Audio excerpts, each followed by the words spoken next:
তোরা অন্য জায়গায় প্ল্যান বানিয়ে ফেলেছিস মানে? আরে আমি তো তোদের জন্যই এলাম। ছাড়, বাদ দে ভাই, রাখ। দিয়ে 1 কাপ চা দাও না।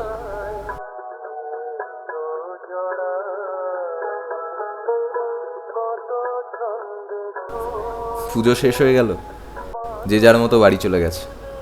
আর এদিকে আমরা মিষ্টির প্যাকেট হাতে নিয়ে অপেক্ষা করে যাচ্ছি।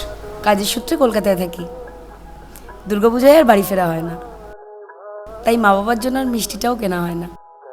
তাই নিজে একটু সেলিব্রেট করব বলে মিষ্টি কেনা।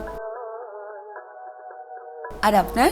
বন্ধুদের জন্য মিষ্টি নিয়ে যাচ্ছিলাম, ওরা আমাকে ছাড়া প্ল্যান বানিয়ে ফেলেছে।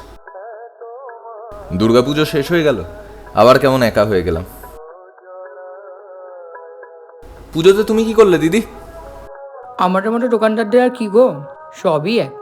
ছোটবেলা থেকেই অনাথ, নিজের বলতে আর কেউ নেই। তাই এই বিজয়া দশমীতে তোমাদের মতো মিষ্টি দেওয়ারও কেউ নেই, তাই এই দোকান নিয়ে চলে যাচ্ছে আর কি। কে বলেছে তুমি অনাথ? মা দুর্গা থাকতে কেউ অনাথ হয়? মা দুর্গা সবার মা, আর মায়ের যাওয়ার দিনে সন্তানদের মন খারাপ করতে হয়?